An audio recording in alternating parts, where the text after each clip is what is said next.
has taken over. Let's go. It's Ferrall. Coast to coast. Steaks, chicks, stacks. You and I are going to make a lot of money. It's Ferrall, coast to coast.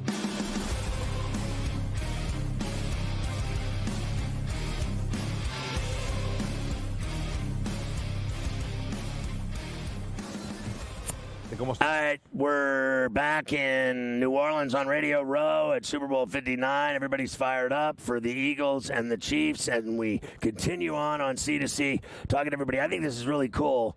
I don't think I've ever had a chance to talk to the guys that do the Telemundo broadcast of the Super Bowl. I've never had a chance to talk to the Telemundo guys that do the World Cup. I don't think I've ever had a chance to do the Telemundo of the World Series. I don't think I've had the chance to do the Telemundo of the Stanley Cup. And I'm finally getting my shot with the Telemundo guys. Now, I'm going to get it right. Rolando Cantu played for the Zona Cardinals in the desert at the Toaster. Yep. Is that about right? You're the color analyst on the call, and Miguel Gurwitz is the play-by-play man, and you guys are going to do the game on Sunday in Spanish.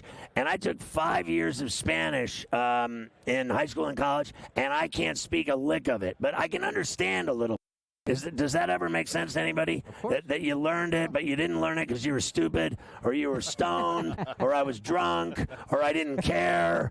But I did learn. So, like, I've been to a lot of Spanish places where I've been to Mexico a million times. I've been to Cabo. I've been to places where everybody speaks Spanish, and in the Caribbean, and I love it, and I can understand it, but I can't speak it very well. Very, poquito, very little, very little bit. Is that bad? That's not bad. Does that make me a loser? No, it doesn't. It doesn't. It actually makes you a step above the rest. Exactly. Because people that never even tried. You actually went to class 5 years. I did. Yeah, and you took it. It's muscle memory. It's like anything. You have to practice it. You have to make sure you feel comfortable with it. And of course, where do you reside? What's the city you live in? I live in New York City, and believe me, it's real Spanish. Yeah, exactly. I mean, there's a million different nationalities in New York, but you get a lot of Puerto Rican, you got a lot of Spanish, you got a lot of different Dominican. I've been there to.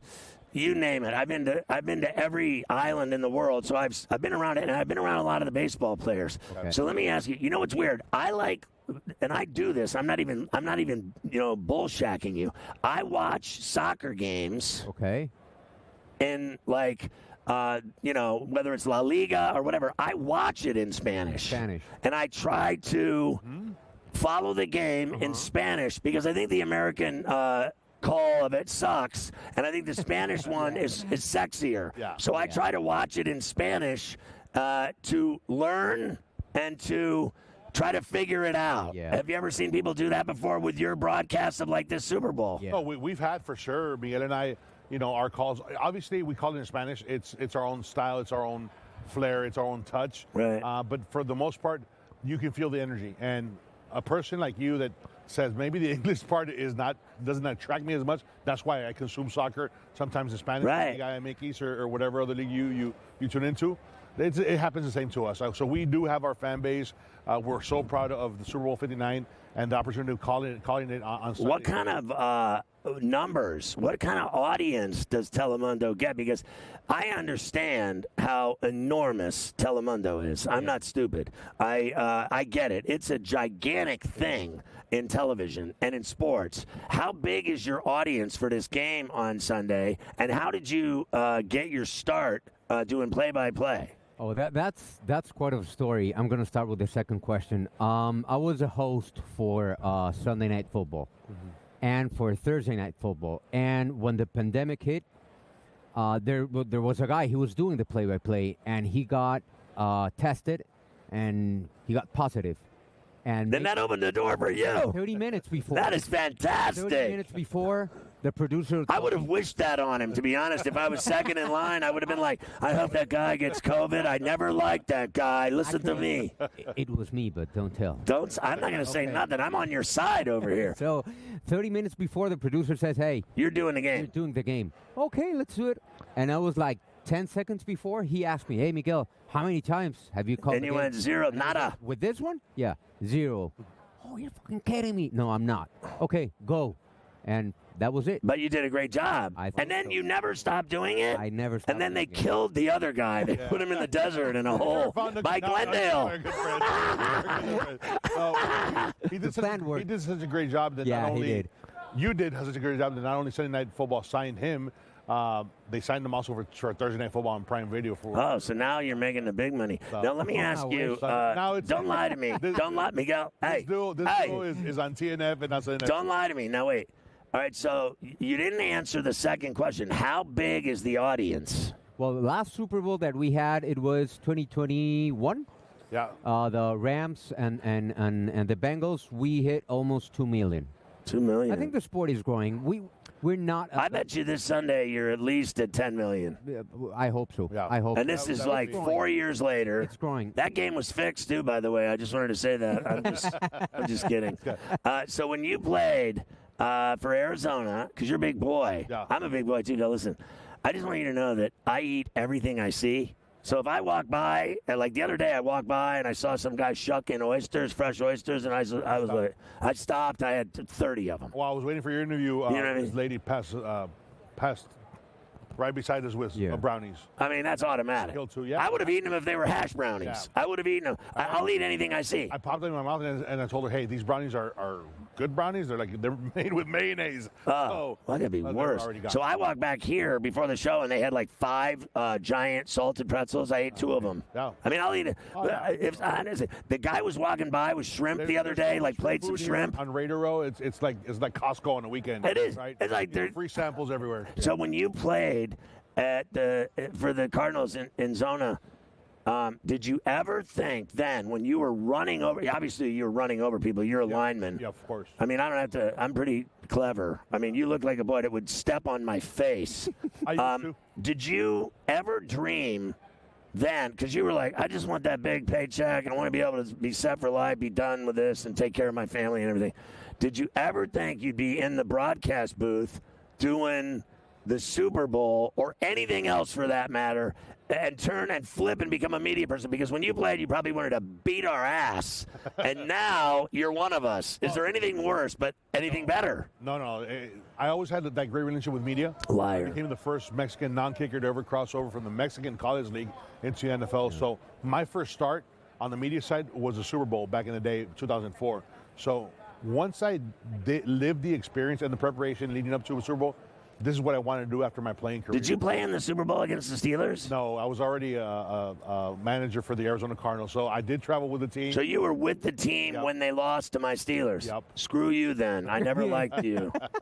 You know what I mean? I never liked you, and I don't like you now, but I'm proud of you. Yeah. But the Steelers mean more to me. I had Joey Porter here earlier, and I told him, Joey. for me, it was like interviewing God. Yeah, he played with. Because I had Jay Glazer, who I've been friends with for 30 years. Yeah. He was first, and I was like, I don't even care about him now that you're here. And I'm friends with that guy for 30 years. I go, good to see you, Jay. Get out. Hey, Joey.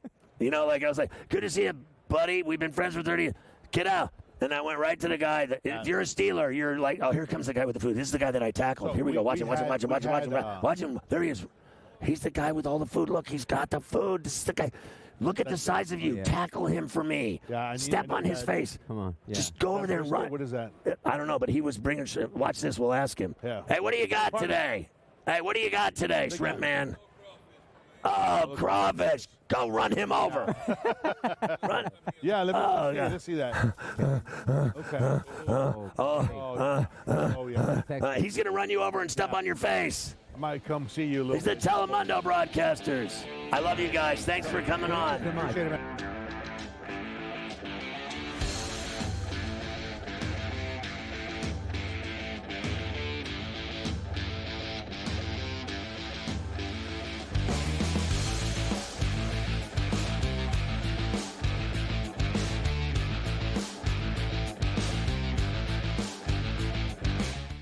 So my team didn't win this weekend, but I still did with this app that's taking over the game. Sports Millions Pick'em lets you make quick and easy predictions. Pick your favorite players, go higher or lower, and you can still win big even if your team loses. Plus, the multiplier is insane. With just a few picks, you can win big money.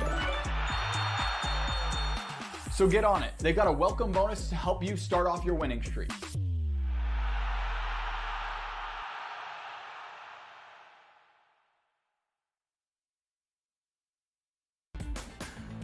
Want me to solve all this tush-push and fourth down malarkey that goes on with the officials? Here's a crazy idea. Get rid of the worst rule in the NFL, and that is forward progress. How about this? Where I knock your ass in the ground is where the ball goes, period. Let's end this whole conversation. Like, if I drop you back 4 yards, then you lost 4 yards. If we get rid of forward progress, this tush-push and everything else is taken care of. Where I put your tail on the ground is where the ball goes, end of conversation. It's the dumbest rule and the most arbitrary rule. The only thing that is a worse call in the NFL than forward progress is the punt that goes out of bounds when you watch the official walk down the sideline having absolutely no clue where that ball crossed over. All I can think of is that Price is Right game go do-de-do-de-do, do-de-do-de-do, as he's walking down the sideline, arbitrarily trying to figure out where the ball crossed over because he's got no clue. The Early Line, only on SportsGrid. Is it just a matter of his contract, his age? I mean, usually things like this get fixed pretty quickly, but this one is not fixed, and now it's just super uncomfortable. The opportunity or the idea of getting another team involved adds more complication to the situation, and it doesn't seem like a resolution is anywhere in sight, but the more suspensions come in, the more it's clear that the saga is over, or his time there is over. Newswire, only on SportsGrid.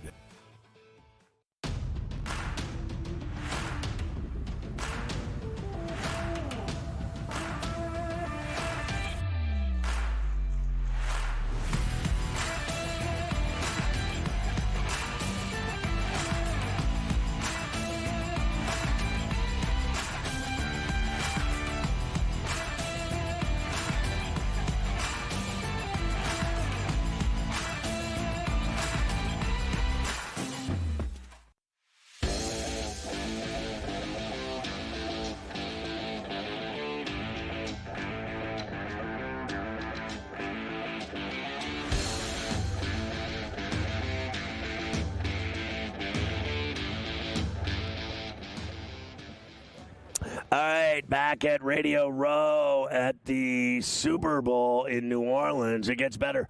Carver High, did you happen to see the chef just walk by? I don't know if that picture got on the air, but he just pulled up with a tub full of crawfish, and he opened it up for me. And I mean to tell you, I thought I was on the Mississippi River. I mean, it was just unbelievable. The crawfish, oh, my God. They have it all going here, Carver High. I wish I could send you some of this food, like in an emergency, seal vac. Like, remember when you were a kid, they used to have, like, the hardware, or what was it, like the store, like, where your mom would go, where they would have the pipes, where they would send the bill through the pipes, through the wall? If I could send you some crawfish right now through the wall, up through the pipes to New York City, I would do that right now for you, because that's the taste down here. The Creole is rocking, the crawfish, the fried oysters, the raw oysters, the shrimp. There's 5 million kinds of shrimp down here. It's all happening and evolving. I even had a Cajun spiced Bloody Mary with a hot pepper. I ate the pepper, Carver High, and I was on fire. It is. You got to have a little bit of spice while you're down there. That's for sure. You have to have a little bit of spice. I sent you that place, by the way, too. The Acme Oyster House. I just sent you. That's the spot you want to go to. I just sent it to you. Gave you the address. I got it. Everything. I got That's the place. The Acme Oyster House. You want to stop by there at some point the next couple nights. You came up big for me, so I'm gonna come up big for you. I think what I'm gonna do now is I'm gonna finally put up my picture of the Popeyes. Popeyes spot. I got it right here. Let's see if I can post that during the show. While you're posting that, you can also listen in. Of course, the Lakers throttled the Clippers last night, 122-97.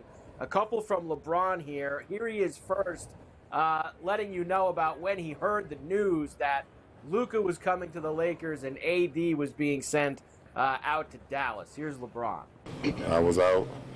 You got seen the report. I was out with my family at dinner and got the news. And first time I heard it, I thought it was for sure fake. I thought it was a hoax. People messing around, whatever. But then when AD called me, AD FaceTimed me, and I talked to him for quite a while. And even when I got off the phone with him, it still didn't seem real, and it still pretty much didn't seem real until saw Luka today, and then I saw a clip of AD at the Dallas shoot-around. That's when it finally hit me like, this is real. The one thing we've always said about you is I feel like you've seen and heard it all. Yeah, I've never seen this. I have. I've seen it all up until this one. I've never been a part of one transaction like that. And, that was different. Yeah.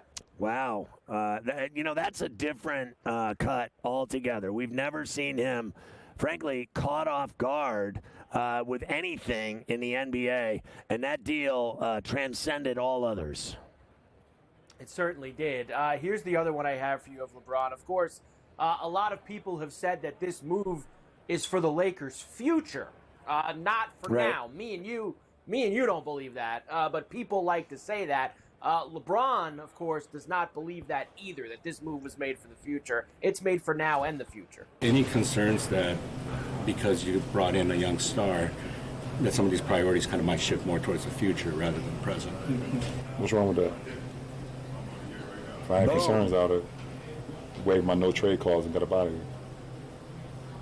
And this, you still feel like you've said earlier this year, right? You still envision yourself finishing your career here. Is that still the case? Listen, I'm here right now. I'm committed to the Lakers organization. I'm here to help Luka and Maxey make the transition as smooth as possible. Smooth been here before, so he already know we won a championship with him in 2020, so I ain't worried about him. But as a leader of the team, as one of the captains of the team, it's my job to make it as seamless as possible. So there you go. So look, I really believe this, Mike, that this guy is, and I've heard all this I can take, that he's going to, finish his career playing with Steph Curry. I'm not buying that for 1 minute. I really am not. In fact, yesterday you and I talked, and you said that, I think you said that in essence, you think that the possibility of KD going back there is a lot stronger than anything else, and that may very well happen. That might happen tonight or tomorrow. But let me ask you this. Yeah. Go ahead. But look, my point is this. I don't see him ever leaving the Lakers because I feel that he is, frankly, locked in there as it's the greatest franchise ever. Besides, Boston, the two of them have bragging rights with the number of banners and championships, and the organization, the ownership, Bus. I think Pelinka has got some Gucci with him, but not as much as I think he respects Genie.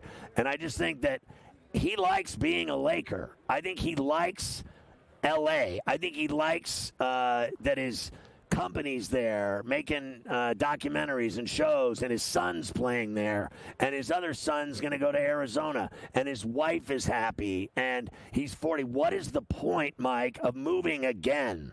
What's he going to go chase another ring with Steph Curry?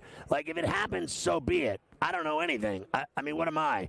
I'm not voodoo over here. But I do think he's, in my view, a Laker with Luka for the next couple of years, and then he'll wrap it up. I don't think he's going to play forever. Christ, the guy's not going to – is he really – what is he, Gordie Howe? He's going to play till he's 50? I don't see it. I don't think he changes the team ever. I think he stays a Laker. I agree with you. I don't think he's going anywhere. I think he knows that he can win with Luka in the short term, and that Luka will be the face of the team beyond when he's not there anymore. You mentioned that KD thing. There was a report about an hour or so ago from Shams Charania of ESPN that KD is not interested whatsoever in going back to the Warriors. He wants no part of it. He don't want to go to the Warriors. He don't want to be back there with Steph. So leave him with his sons and get him Jimmy Butler, and we'll see if they can get it done. Well, there's talk he might go to Miami, and Butler would go back to Phoenix, and that maybe KD would end up in Miami. There's a lot of things that are currently going on right now with this KD stuff. As you know, Mike, all of us should be living in Miami. Yes, that's true. That's very true.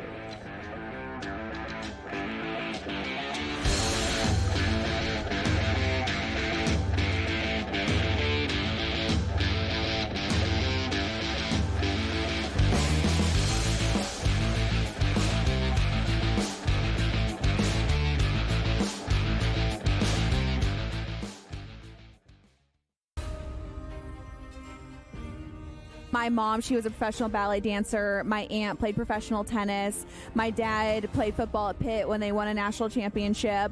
My sister ran track at Stanford. So it's just kind of in my blood to love all sports. And so I've always obviously loved golf, but it's been nice to kind of branch out a little bit more and get into different sports and different topics and not just always do golf. Only on SportsGrid. You want me to solve all this tush-push and fourth down malarkey that goes on with the officials? Here's a crazy idea. Get rid of the worst rule in the NFL, and that is forward progress. How about this? Where I knock your ass in the ground is where the ball goes, period. Let's end this whole conversation. Like, if I drop you back 4 yards, then you lost 4 yards. If we get rid of forward progress, this tush-push and everything else is taken care of. Where I put your tail on the ground is where the ball goes. End of conversation. It's the dumbest rule and the most arbitrary rule. The only thing that is a worse call in the NFL than forward progress is the punt that goes out of bounds when you watch the official walk down the sideline having absolutely no clue where that ball crossed over. All I can think of is that Price is Right game go do-de-do-de-do, do-de-do-de-do, as he's walking down the sideline, arbitrarily trying to figure out where the ball crossed over because he's got no clue. The Early Line, only on SportsGrid.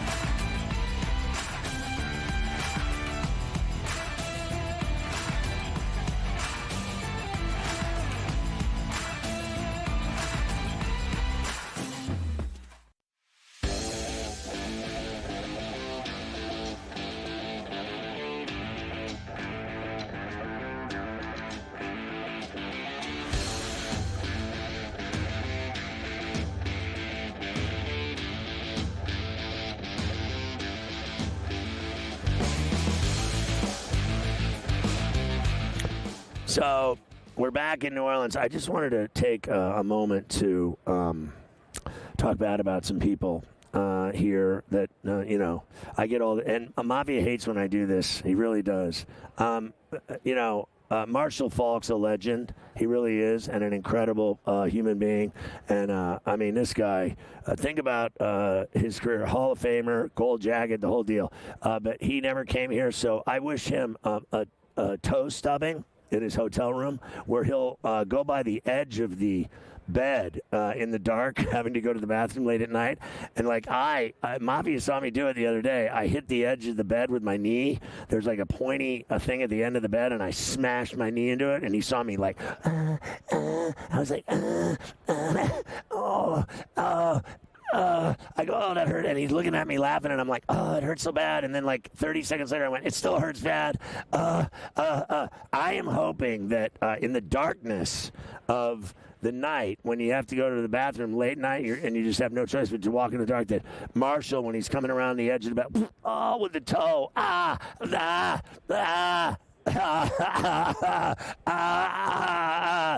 hope that's what happens to him. I just wanted to say that because Mafia told me never to talk bad about guests, except I don't believe in rules and such, and being nice to people that stiff us. Now that guy's gut. Look, did you see that guy's gut? I got to show. That was the greatest. He's walking behind me now, but that guy in the beige, he literally had 4 bowling balls in his stomach. 4 bowling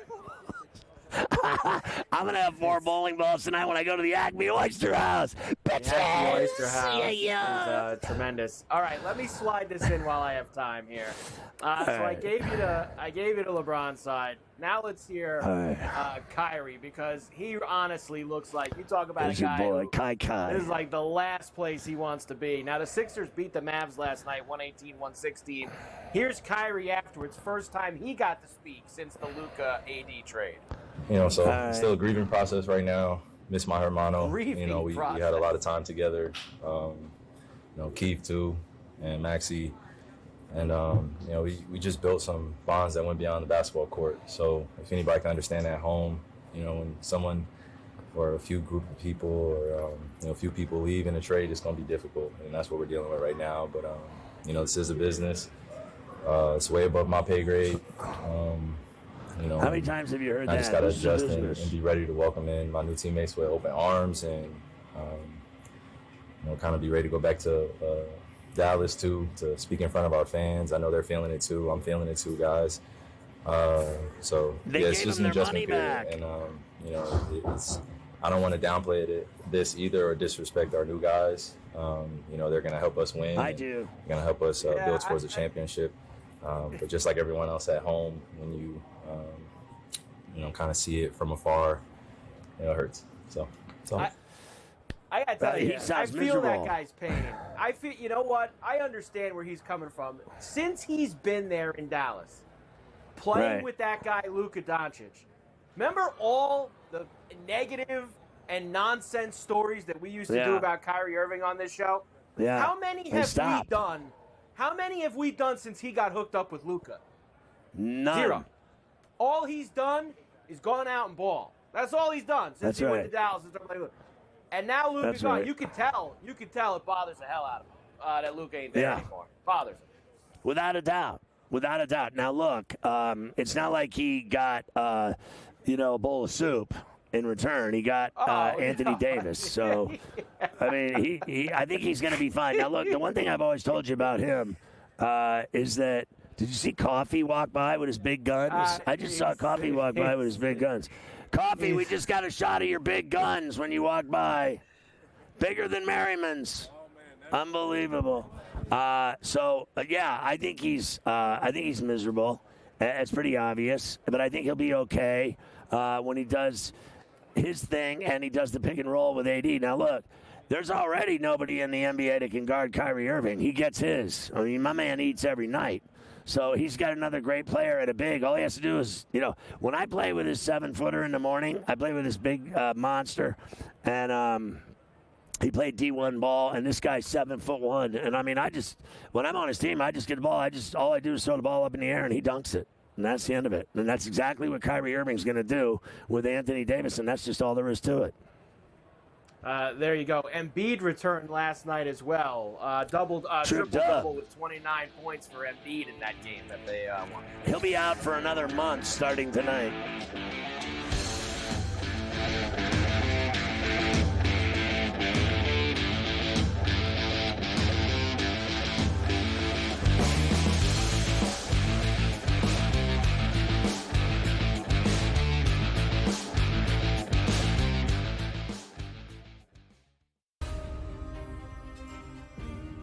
My mom, she was a professional ballet dancer. My aunt played professional tennis. My dad played football at Pitt when they won a national championship. My sister ran track at Stanford. So it's just kind of in my blood to love all sports. And so I've always obviously loved golf, but it's been nice to kind of branch out a little bit more and get into different sports and different topics and not just always do golf. Only on SportsGrid. To solve all this tush-push and fourth down malarkey that goes on with the officials, here's a crazy idea. Get rid of the worst rule in the NFL, and that is forward progress. How about this? Where I knock your ass in the ground is where the ball goes, period. Let's end this whole conversation. Like, if I drop you back 4 yards, then you lost 4 yards. If we get rid of forward progress, this tush-push and everything else is taken care of. Where I put your tail on the ground is where the ball goes. End of conversation. It's the dumbest rule and the most arbitrary rule. The only thing that is a worse call in the NFL than forward progress is the punt that goes out of bounds when you watch the official walk down the sideline having absolutely no clue where that ball crossed over. All I can think of is that Price is Right game go do-de-do-de-do, do-de-do-de-do, as he's walking down the sideline, arbitrarily trying to figure out where the ball crossed over because he's got no clue. The Early Line, only on SportsGrid.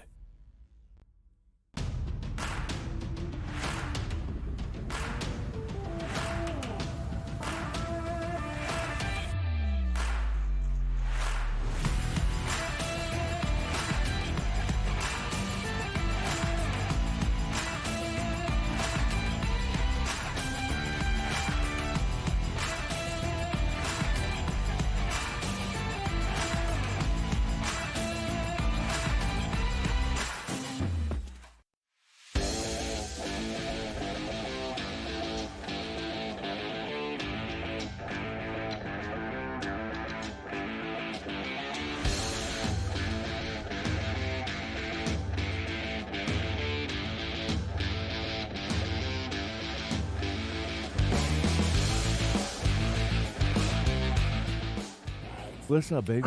What's up with you? All right, so I got Sean Merriman here on the set at the Radio Row in New Orleans, getting ready for the Super Bowl. But you're getting ready for. It's good to see you, brother. It's Friday night. You're having an event. That's right. Can we get his mic on? I can't hear him. Just so we're clear, it's on. All right. It's not on. I can't. I can't hear it. All right, there you go. I can't hear him. Anyway, so Friday night, what do you got going on? Where it's in Long Beach this bash? Yeah, we got a massive fight this Friday, February 7th, Long Beach, California. Lights Out Extreme Fight 22. We got 10 fights lined up for the night. This one is big, man. Cause the last year we sent a total about 6 or 7 guys to the UFC. And when I got into this business, that was the whole goal. I wanted to get an opportunity to funnel it. Send this. Look, we understand that UFC is going to be the big dogs, and that's fine. That don't mean you can't be successful in your own and develop. You can be a big developmental league where we got tech involved, chips in the gloves, AI is coming in a sponsorship, right? And then we launched Lights Out Sports TV, which you guys are on. That's really taken off. We're on every major smart TV, iOS, Android out there, and then we just had the East West Shrine Bowl practices a couple weeks. So you aired those as well? Yeah. So we had that live. We had exclusive to the. When did you take me through this? Yeah. So you figured out what we figured out. Yeah. Like we're on every streaming service in the world. Now you're, it sounds like, on every streaming service in the world, and you're doing other content like the Senior Bowl and the Shriners, or the workouts, all the college players. That's smart. And then you're obviously what you're doing with these young fighters and giving them a chance and a shot and then a funnel to the UFC. Some of them, if they're good enough, they get the ride. Others don't. It's simple, sink or swim. But how did you manipulate it into doing all this stuff and getting all this content? Was it by coming to these things and seeing what everyone was doing, what they were up to, how they were making their networks work? How did you get the savvy to start pulling off all these deals with these networks? Yeah, I think the biggest thing for me is, first of all, when I retired, I went straight to the NFL Network. I was at ESPN. I was at Fox Sports. I was at the launch of WWE Network. So you already knew. So you understood how it works, right? And now it really comes to, because there's no way that I know everything, right? You just don't. But you know the people to do because you've been around this business for a long time. So if you're looking for distribution, you're looking for, content acquisition, you know these people and where they work at. And so, my thing is I built a hell of an in-house team. Right. And put good people around you. Yeah, I got about 16 total in Lights Out Sports and then about 37 in Lights Out Extreme Fighting. So when you played, you were such a badass and all you thought about was football, your body, and the bag of money and trying to win titles. When you got out of it and turned into this shrewd businessman and you were smart enough to put people around you that knew what they were doing and you knew what you were doing because you had tasted it, are you getting your rocks off more doing this than playing football? I am, because you know why I got to say so, right? And in my vision, I can actually execute on it. And there's nothing wrong. Look, we still work with Fubo. Right. We still work with Bally's, and we're on Bally's World. We still Pluto. Right. We still work with all these streaming services, so it's not necessarily that they're not my partners still in the way. Right. But when I have a vision for something, we can go out and I can act on it and not have to go to, several different levels. And this is a cool thing because I still work with them. So right. I have these visions and it works and it's good. They like it. So the world of this entertainment, fighting, television, streaming networks, radio networks, sporting events, different sports, fighters. Most guys have a football career and then they retire and they sit around in pain, have an agony in their body, and you look better now than you did when you played. Because I remember when you played, you'd be in agony for 3 or 4 days, and then now you're walking around looking like you could play Sunday. But it's because of this lifestyle. You take care of yourself, you're ripped, you work out, and then you become an entrepreneur and a businessman. Is it more fun than going to work and playing football and practice and the grind and being a professional athlete? Is this more gratifying for you mentally in your life? Like, when you were playing, did you ever think you were going to turn into this? Yeah, but you never know how, right? Really? Yeah, because I got the trademarks for Lights Out back in 2006. I was 21, 22 years old. So I knew exactly where I wanted to go. You just you never know that path to getting there. So you got everything in your mind, and you plan. You got to have a plan, right? When that plan don't work, you got to pivot, change, twist, adapt. You got to adapt, and if you can't pivot and adapt, you're dead. And so for me, and change, and I saw the way this business was going when it comes to this TV and streaming in general. And I was like, man, I got some ideas and some things that I want to do that I think will really disrupt the market. And I think I can be an aggregator of all these different sports and have them on one platform. So what are those people like Dana and them think of you? Obviously, they respect you, and they're cutting deals with your fighters. And you're liberal and open-minded and smart enough to do that. Yeah. Like, they knew you as a monster football player. What do they think of you as a businessman? Do they like working with you? Have you noticed that relationship in your life? Like, it's different than being buddies with football players and with agents and with coaches and having to suck up to those types. What is it like having to deal with them? I think the biggest thing is, because I played in the NFL and people know who I am, I can get in the room. I would say if that helps. If there's a benefit to anything, that's key. It's getting into the room, because I think that most people know and understand I'm not going to waste time. Right, I'm not meeting people to shake hands and see how your day is, right? I get it. So when I come in there, I got something valuable so I can get in the room, which a lot of people have struggled to do. But once I get in the room, I'm just like everybody else. I got to pitch. I got to have all my shit together, too. You got to have it all lined up. I have to have everything in order and then present something that makes sense and valuable to whoever I'm talking to. How are the fighters receiving you, and who do you like? Like, you've gone through 22 of these now events. It keeps getting bigger and bigger. Who have you been turned on by, like, that you like watching develop into a stud? Yeah, we had a few guys coming up.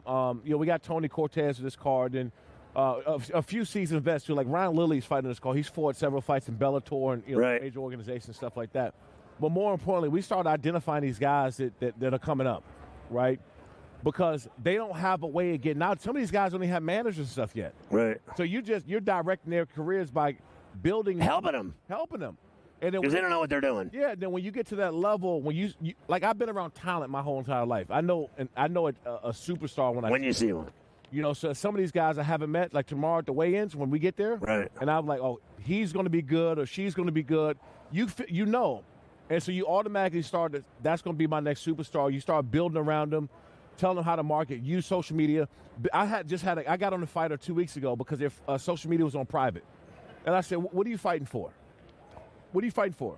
He said, I want to take care of myself. I want to get to the UFC. I said, how are you going to build your? Well, no one knows you. How are you going to build yourself? Private. Like, what are you, hiding? What do you mean? If you can't sell tickets and nobody know who you are, you're worthless. You're worthless to an organization, not just to me, to anybody. What's it like setting up those big events? It's a real big thing. Like, the NFL pulls this off. Yeah. It's no different. Like, I used to do the Bellator fights. I used to work for Dana. I used to do, I did MMA even with Donald Trump in Anaheim. I've done everything.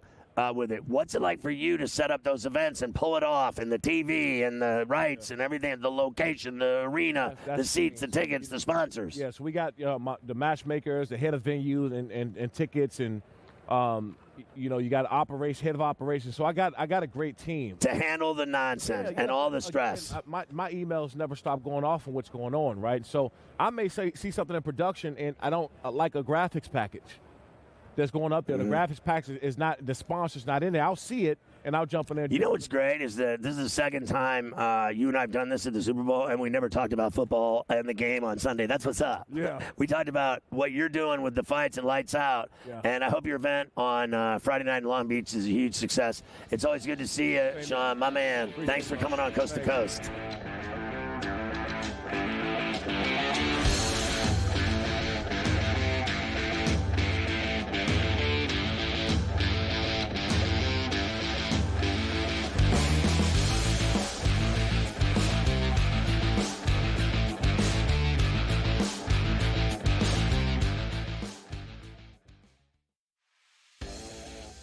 Don't tell anybody.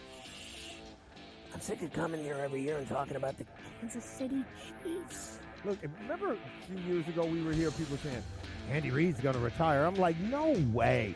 When you're riding Seabiscuit, Yeah. Secretariat, when you're riding a horse that you know can win, who would jump off that? Ferrall Coast to Coast, only on SportsGrid. My mom, she was a professional ballet dancer. My aunt played professional tennis. My dad played football at Pitt when they won a national championship. My sister ran track at Stanford. So it's just kind of in my blood to love all sports. And so I've always obviously loved golf, but it's been nice to kind of branch out a little bit more and get into different sports and different topics and not just always do golf. Only on SportsGrid. I have no idea how to categorize what Mavericks GM Nico Harrison pulled off, Joe. All I know is that he shipped off Luka Doncic without telling Luka about it. If you thought conditioning was a problem for Luka, wait until you get a load of Anthony Davis tripping over air and then missing 40 games because he's like Glass Joe. The Early Line. Only on SportsGrid.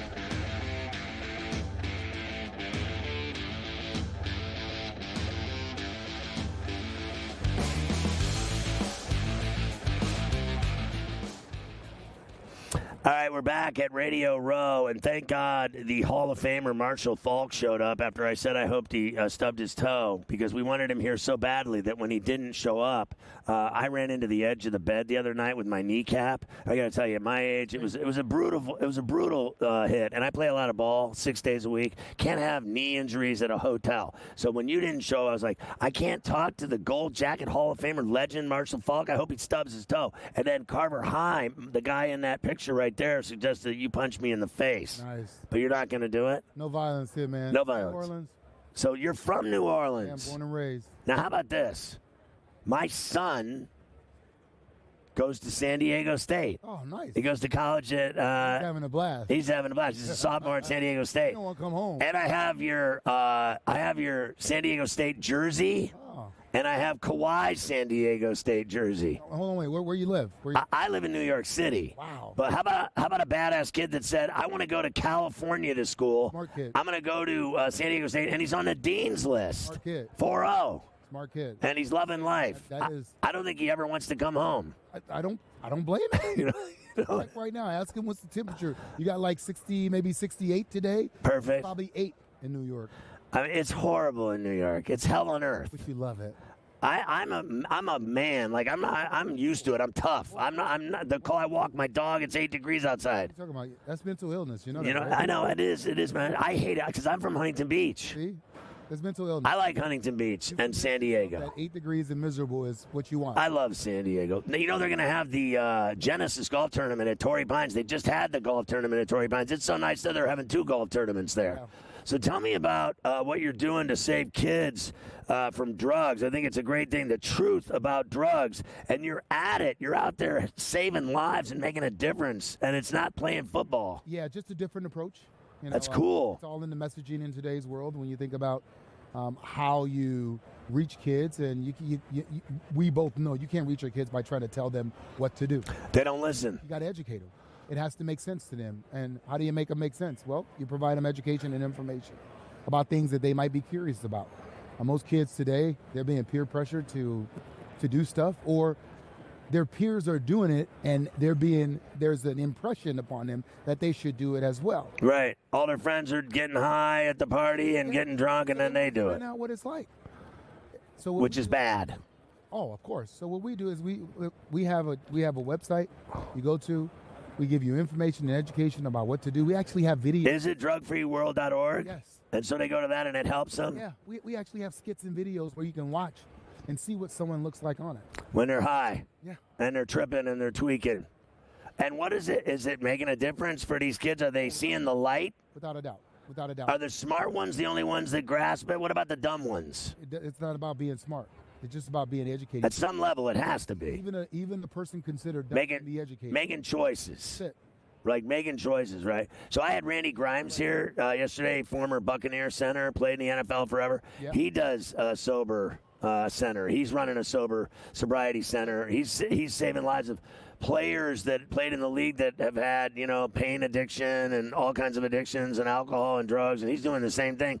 It's different than, obviously, same thing, but different than the kids. How much has this impacted your life and brought you gratitude for these kids and gratification from doing it? Yeah, it's impacted my life in the sense that I now, we all need purpose.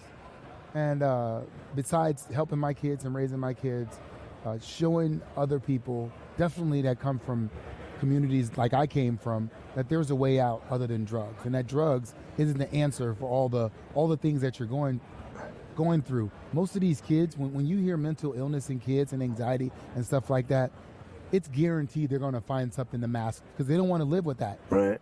9 times out of 10, it's going to be a drug. And then addiction starts right there. So we just educate you on what's out there for you and what's best. And then for me, it's hearing another kid tell another kid. Helping another person and spreading it. That's what this. So when you played, to have the success that you had and the heights that you reached, beyond just on the football field, what you accomplished, winning Super Bowls and being all pro 50 million times, everything you ever accomplished, Canton, Hall of Fame, gold jacket, the accolades, the fame, the fortune, the media, this gets you off more, I'll bet, helping these kids. Is it night and day, the difference between the happiness that you had since high school and San Diego State and the NFL to what this is doing for your soul? Yeah, because what I'm doing with this is all of that stuff I helped me get somewhere. And it only required me to do what I do. Helping these kids, I'm giving them an opportunity and a platform to better themselves. And that's all you. How did you decide to get into it from being this football god to I'm going to go save lives and kids' lives? How did it happen? Literally chose me. I've been. So like God swept in and said, "This is what you're going to do." Boom, plucked you. None of that. None of that. No, literally, this organization had showed up at 5 to 10 tournaments that I've been to, golf tournaments, and I never really asked. And then I just went over and I said, "Hey, can you? What's it all about? What do you guys do?" And you listened. And I listened. And then I remember my community. And I thought about my reach. And then with that reach, am I doing everything that I can? And so I just kind of started meeting with them, going to their events, seeing what they were doing.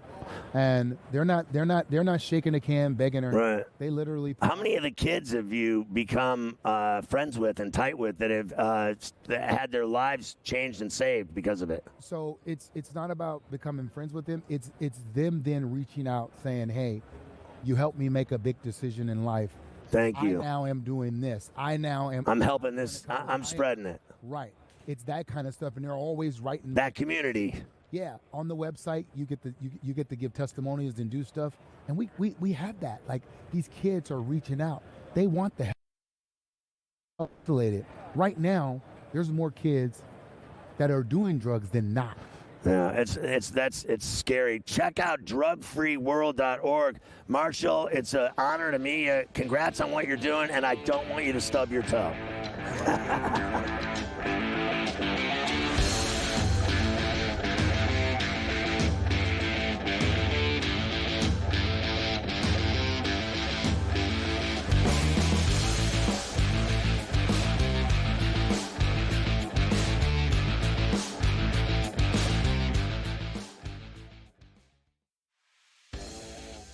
Don't tell anybody.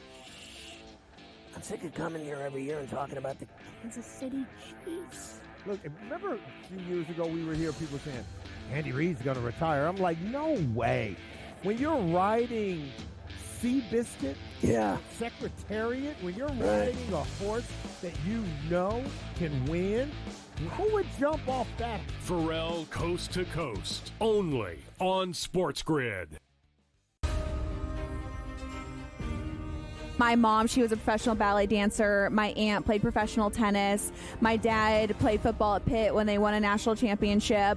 My sister ran track at Stanford. So it's just kind of in my blood to love all sports. And so I've always obviously loved golf, but it's been nice to kind of branch out a little bit more and get into different sports and different topics and not just always do golf. Only on SportsGrid.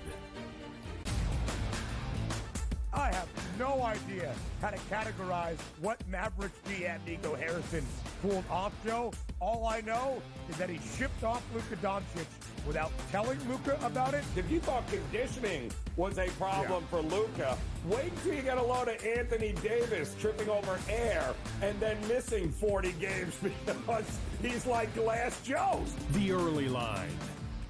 Only on SportsGrid.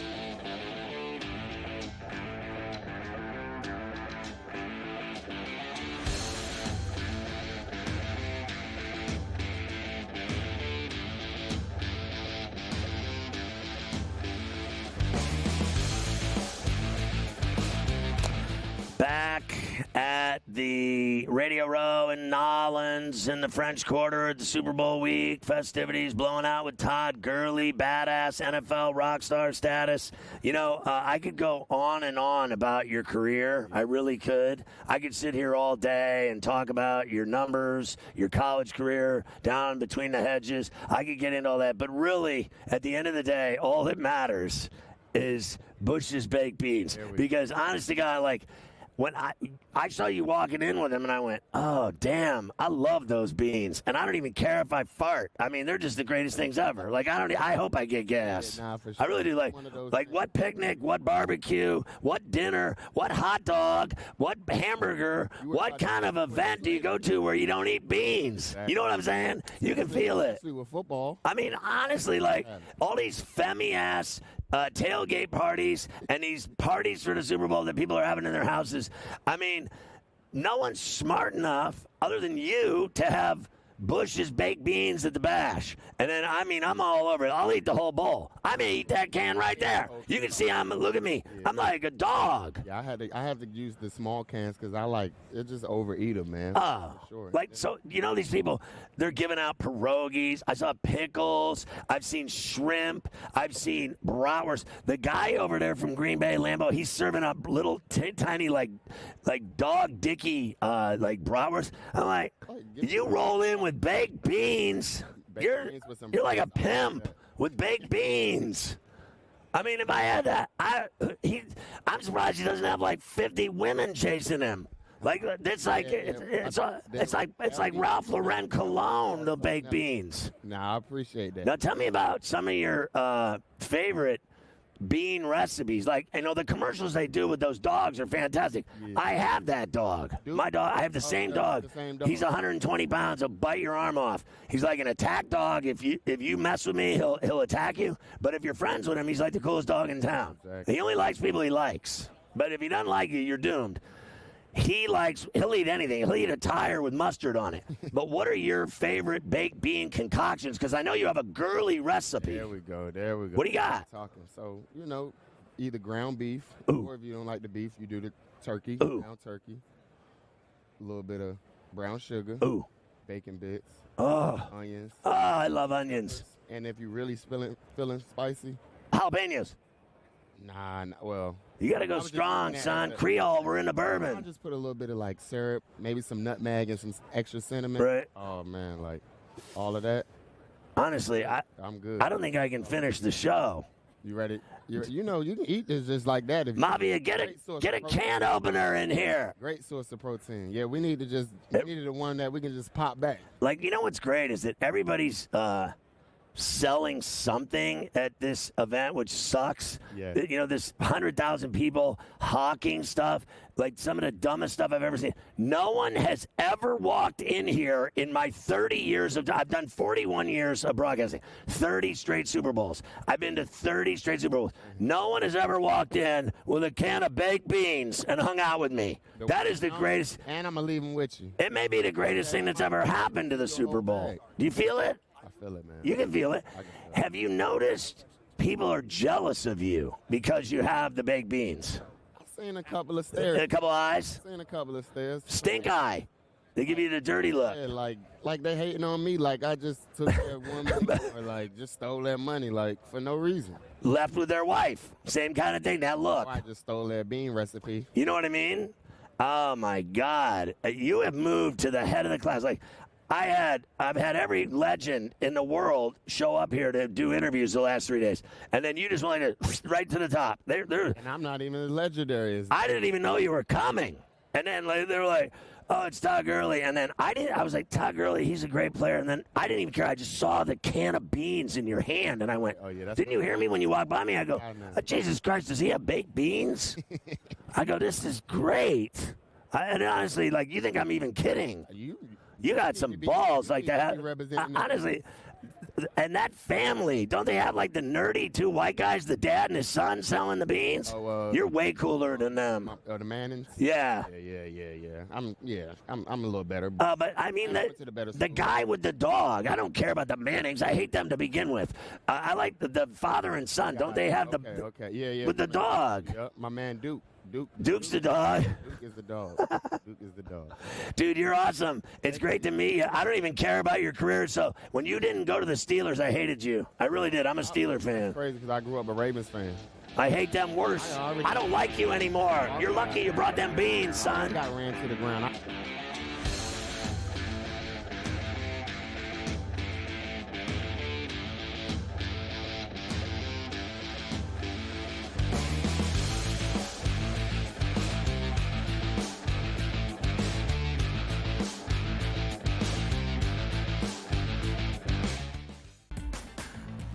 Solve all this tush push and fourth down malarkey that goes on with the officials?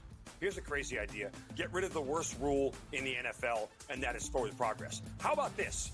Where I knock your ass in the ground is where the ball goes, period. Let's end this whole conversation. Like, if I drop you back 4 yards, then you lost 4 yards. If we get rid of forward progress, this tush push and everything else is taken care of. Where I put your tail on the ground is where the ball goes. End of conversation. It's the dumbest rule and the most arbitrary rule. The only thing that is a worse call in the NFL than forward progress is the punt that goes out of bounds when you watch the official walk down the sideline having absolutely no clue where that ball crossed over. All I can think of is that Price is Right game go do-de-do-de-do, do-de-do-de-do, as he's walking down the sideline, arbitrarily trying to figure out where the ball crossed over because he's got no clue. The Early Line, only on SportsGrid.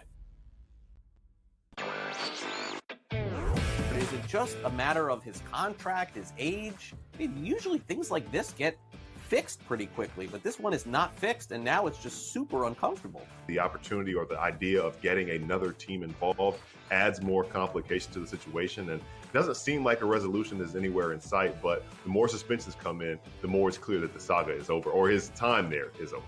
Newswire, only on SportsGrid.